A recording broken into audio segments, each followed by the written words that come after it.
Minus பக்கங்கள். Hi friends, இது மாலிகாவின் கேளுங்க கதை கேளுங்க.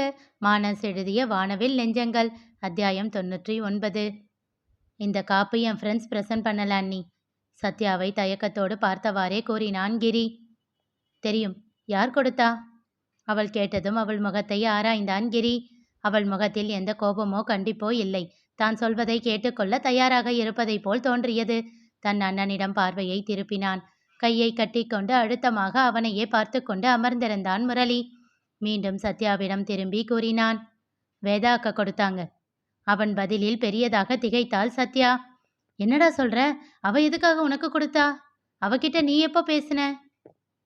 சில மாதங்களுக்கு முன். முரளிகிரியை சூப்பர் மார்க்கெட்டில் வேலைக்கு சேர்த்து விட்ட புதிதில் வேலை சரியாக செய்ய தெரியாமல் கொஞ்சம் தடுமாறியபடியே இருந்தான் அவன். அதில் எப்பொழுதும் அவன் டென்ஷனுடனேயே இருப்பது போல் தோன்றும். எந்த தவறும் செய்துவிடக்கூடாது, ஏதாவது செய்து கனக அண்ணனுக்கும் முரளி அண்ணனுக்கும் விரசல் வந்துடக்கூடாது என்பதில் அவன் மிகவும் கவனமாக இருந்தான். கனகு சொல்வதையெல்லாம் எந்த முகச்சுளிப்பும் இன்றி செய்வான். தன்னால் முடியாததை கூட முகத்தில் கஷ்டத்தை காட்டாமல் செய்து கொண்டிருப்பான். அப்போதும் ஒரு முறை தவறு செய்துவிட 10,000 ரூபாய் மதிப்புள்ள பொருட்களை நஷ்டம் செய்திருப்பான். நல்ல வேலையாக கனகு அதனை சரி செய்து விட்டான். அந்த கோபத்தில், கவனத்தை எங்க வச்சுக்கிட்டு வேலை செய்யற என்று அவன் முதுகில் ஒரு அடி வைத்தான் கனகு. ஹலோ, எதுக்கு அவன் அடிக்கிறீங்க? யார் நீங்க என்று யாரோ அவன் கையை பிடித்து இழுத்து நிறுத்தி கொண்டு கனகுவை திட்டினார்கள். யார் என்று பார்த்த கிரி திகைத்தான்.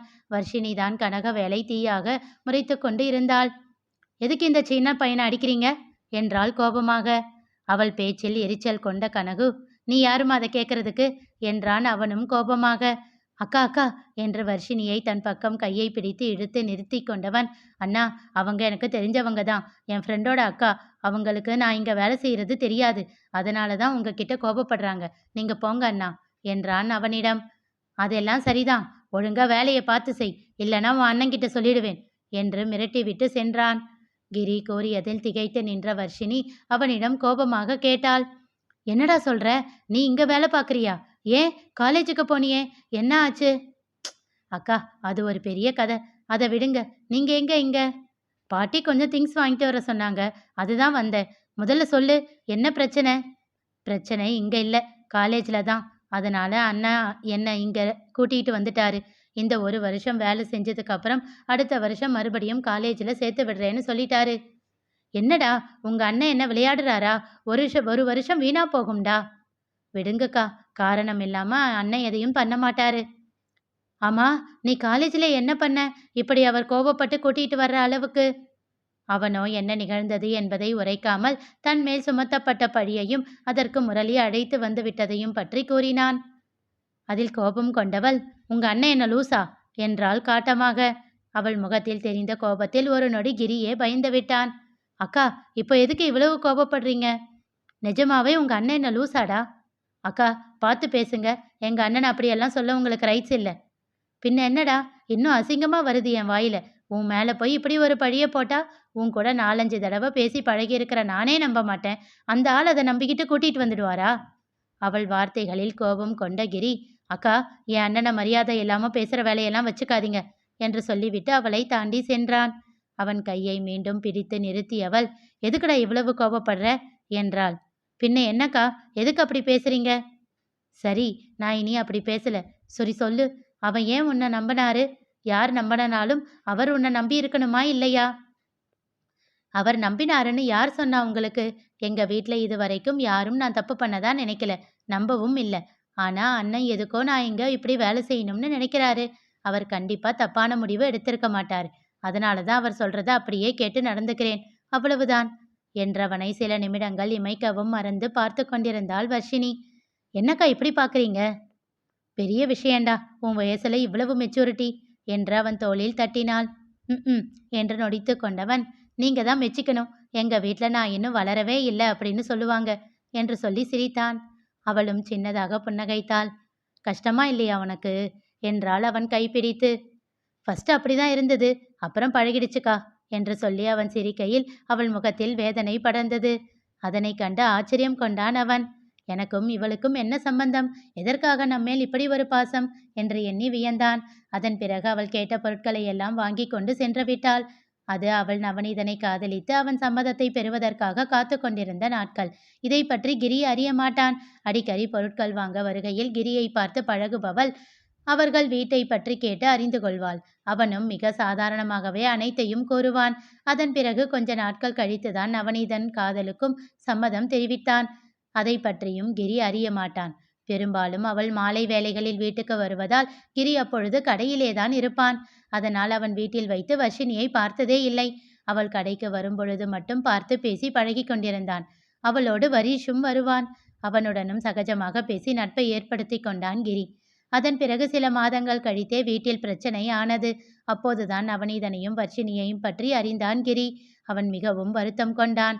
அந்த சம்பவம் நிகழ்ந்து சூழ்நிலை கொஞ்சம் சரியான பின் சில நாட்கள் கழித்து வர்ஷினி ஒரு நாள் கடைக்கு வந்தாள். ஆனால் அப்பொழுது கிரி அவளிடம் பேசவில்லை. அவள் தானாக வந்து பேசியும் பதில் பேசாமல் நகர்ந்து கொண்டான். அதில் வேதனை கொண்டவள் அவனை பிடித்து நிறுத்தி, ஏன் என்கிட்ட பேச மாட்டேன்ற என்று வருத்தத்தோடு கேட்டாள். நான் கூட நீங்க என் மேலே ஏதோ பாசமா பேசுறீங்க அப்படின்னு நினைச்சுதான் உங்க கூட பழகிட்டு இருந்தேன். இப்போதானே தெரியுது எங்க அண்ணனை பத்தி தெரிஞ்சுக்கிறதுக்காக என் கூட பழகுனீங்களா? இப்படின்னு தெரிஞ்சிருந்தா உங்ககிட்ட பேசியே இருக்க மாட்டேன். கோபமாக சொல்லிவிட்டு அவன் சென்று விட அதன் பிறகு அவள் எதுவும் அவனிடம் பேச முயற்சிக்காமல் சென்று விட்டாள். அதன் பிறகு எப்போதேனும் பொருட்கள் வாங்க வந்தாலும் வரீஷ் மட்டுமே வந்து வாங்கி செல்வான். கிரி வரீஷிடமும் பேச முயற்சிக்கவில்லை. வரீஷும் ஓரிரு முறை கிரி பேசுவானா என்று எதிர்பார்த்தவன் அவன் பேசவில்லை என்றதும் அவனும் ஒதுங்கிக் கொண்டான். ஒரு நாள் வரீஷ் பொருட்கள் வாங்கி கொண்டிருந்த போது கடையை விட்டு வெளியில் பார்த்தவன் திகைத்தான். வர்ஷினி தன் ஸ்கூட்டியில் சாய்ந்து நின்றிருந்தாள். ஏன் கடைக்குள் வரவில்லை என்று யோசித்தவாறே சென்று வரீஷிடம் கேட்டான். நீங்க தான் அவ கூட பேச மாட்டேன்றீங்களே, அப்புறம் எப்படி அவ வருவா? என்னடா பேசுற? இவ்வளவு பெரிய சூப்பர் மார்க்கெட்ல நான் மட்டும்தான் ஆளா? அவங்க வந்து சாமான்கள் வாங்கிட்டு போனா நான் என்ன பண்ண போறேன்? ஆனா நீங்க பேசாம இருக்கிறது அவளுக்கு கஷ்டமா இருக்கு. அதனாலதான் அவ வர்றதில்ல. எப்பவும் வெளியில தான் நிப்பா. என்னடா சொல்ற? ஒவ்வொரு தடவையும் அக்கா வருவாங்களா? ஆமா. கிரி பதில் எதுவும் சொல்லவில்லை. சில நொடிகள் அவன் முகத்தையே பார்த்து கொண்டிருந்து விட்டு அவன் கையை பிடித்து கூறினான் வரீஷ். உங்களை முதல்ல பார்த்த பிறந்தே அக்காவுக்கு உங்களை ரொம்ப பிடிக்கும். அதனாலதான் உங்ககிட்ட பேசி பழகிட்டு இருந்தா. நீங்க சொன்ன காரணம் இல்லை. அவ என்ன மாதிரி தான் உங்களையும் பார்க்கறா என்று சொல்லிவிட்டு சென்று விட்டான். அதில் மனம் வருந்தியவன் வேகமாக வெளியில் சென்று அவள் முன் நின்றான். அவனை பார்த்து புன்னகைத்தாள் வர்ஷினி. அக்கா என்றான். என்னடா, என் மேல கோபம் போயிடுச்சா என்றாள் அதே புன்னகையோடு. சாரிக்கா என்றான். செல்லமாக அவன் தோளில் அடித்தவள், விடுடா, உன்னை முதல்ல பார்த்தப்போ நீ நந்து சாரோட தம்பின்னும் தெரியாது, உன் அண்ணனை நான் லவ் பண்ணுவேன்னும் தெரியாது. உன் மேல சூடா சக்கரை பொங்கலை கொட்டினதுனால உனக்கு ஏற்பட்ட வலியும் எரிச்சலும் உன் முகத்துல அப்படி தெரிஞ்சது. ஆனாலும் உன் அண்ணன் என்னை திட்டினப்போ அவரை சமாதானப்படுத்தி அங்கிருந்து கூட்டிகிட்டு போனியே, அப்பவே உன்னை எனக்கு அவ்வளோ பிடிச்சது. எவ்வளோ நல்ல பையன் அப்படின்னு சொல்லி உன் மேல ஒரு பாசம். சத்தியமா உன்னை எனக்கு பிடிக்கும். அதனாலதான் உன்கிட்ட பழகினேன், மற்றவங்களுக்காக இல்லடா என்றாள் வருத்தத்தோடு. அவள் கையை அழுத்தமாக பற்றி கொண்டவன் சாரிக்கா என்றான் மறுபடியும். அதற்குள் வரீஷ் பொருட்களை வாங்கி கொண்டு வந்துவிட, என்ன சமாதானமாயாச்சா என்றான் சிரித்து கொண்டே. செல்லமாக அவன் காதை திருகிவிட்டு, சரி நான் போறேன், எனக்கு வேலை இருக்கு என்று சொல்லிவிட்டு கடைக்குள் சென்று விட்டான் கிரி. அதன் பிறகு மறுபடியும் அவள் எப்பொழுதும் போல் கடைக்கு வருகையில் அவனோடு பேசிவிட்டு செல்வாள். காலேஜில் அட்மிஷன் கிடைத்திருக்கிறது, மறுபடியும் சேரப்போகிறேன் என்று அவளிடம் அந்த விஷயத்தை பகிர்ந்தான். அதன் பிறகு 2 நாளில் மீண்டும் அவனை பார்க்க வந்தவள் இந்த காப்பை அவன் கையில் அணிவித்தாள். அக்கா, எதுக்கு இதெல்லாம்? வேண்டாம், நான் இதை ஆசையா கொடுத்திருக்கேன், வேண்டாம்னு சொல்லாத என்று சொல்லி அதில் பொறிக்கப்பட்டிருந்த எழுத்துக்களை காட்டினாள். MS என்று இருக்க, அக்கா இது என்ன? நான் பி கிரிதரன், பிஜி தானே என்றான் குழப்பமாக. புன்னகைத்தவள், இது முரளி, சத்யா. இது உன் கையில இருக்கிறப்போ எல்லாம் அவங்க ஞாபகம் உன்கிட்டயே இருக்கட்டும். உங்க வீட்டில் எல்லாருக்கும் நான் கொடுத்த வழியே போதும். நீ எப்பவும் அவங்க 2 பேரையும் மனசுல வச்சுக்கிட்டு நல்ல பையனா படிச்சு முடிச்சிட்டு வா என்றாள். கிரியின் கண்கள் கலங்கிவிட்டன. தேங்க்ஸ்கா என்றான். அவன் கன்னம் தட்டி புன்னகைத்து விட்டு சென்று விட்டாள் வர்ஷினி. அவள் சென்றதும் அந்த காப்பை கழற்றி கையில் வைத்து பார்த்து கொண்டிருந்தவன் பின் அதனை தன் பாக்கெட்டில் வைத்து கொண்டான். அவளை பற்றி தன் வீட்டில் யாருக்கு எப்படி அபிப்பிராயம் இருக்கிறது என்று தெரியாமல் அதனை பற்றி வெளியில் சொல்ல அவன் மனம் ஒப்பவில்லை. அதனால் பையில் வைத்து கொண்டு வந்தவன் இங்கே வந்தவுடன் தன் கையில் அணிந்து கொண்டான். எப்போதும் அதை பார்க்கும் வேளையில் அவனுக்கு தன் அண்ணி ஞாபகத்தோடு வர்ஷினியின் ஞாபகமும் சேர்ந்தே வரும். சொல்லி முடித்தவன் முரளி, சத்யா இருவரின் முகங்களையும் ஆராய்ச்சியாக பார்த்தான். அவர்கள் என்ன சொல்வார்களோ என்ற யோசனையோடு காத்து கொண்டிருந்தான். எப்போதும் போல் முரளி எந்த பதிலும் சொல்லவில்லை. அவன் என்ன நினைக்கிறான் என்று அவன் முகத்தில் இருந்து கண்டுகொள்ளவும் முடியவில்லை. இந்த விஷயத்தை போய் எங்ககிட்ட மறைக்க ஏன் நினைச்ச என்றாள் சத்யா புன்னகையோடு. இல்ல, வேதாக்கா பண்ணது பெரிய தப்பு. அந்த தப்பால தான் அவங்க அப்பா அண்ணனை அடிச்சாரு.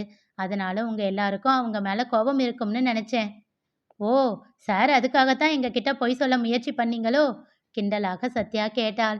அவன் மௌனமாக இருக்க, டேய் பையா, ரொம்ப யோசிக்காத. அவ வாரத்துக்கு ஒரு தடவையாச்சும் அண்ணன் கிட்ட வந்து பேசிட்டு தான் போறா. என்னது? திகைத்தான் கிரி. எந்த அண்ணங்கிட்ட என்றாள் பதட்டமாக. அதை கேட்டவள், அப்படியே ஒன்று போட்டேன்னா இதோ என் பக்கத்தில் உட்கார்ந்திருக்காரே இவர்கிட்ட தான் என்றாள். வியப்பாக தன் அண்ணனை நோக்கினான் கிரி. அவனோ எதுவும் பேசாமல் யோசனையிலேயே இருந்தான்.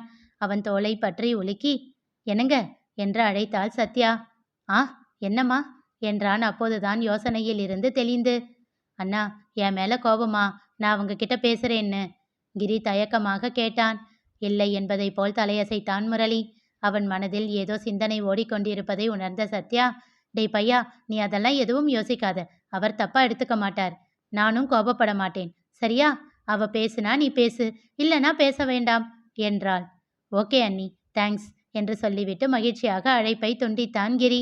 கைபேசியை கட்டிலில் வைத்துவிட்டு முரளியின் கைப்பிடித்து திருப்பி தன்னை பார்க்கச் செய்தவள், என்னங்க, என்ன யோசனை என்றாள்.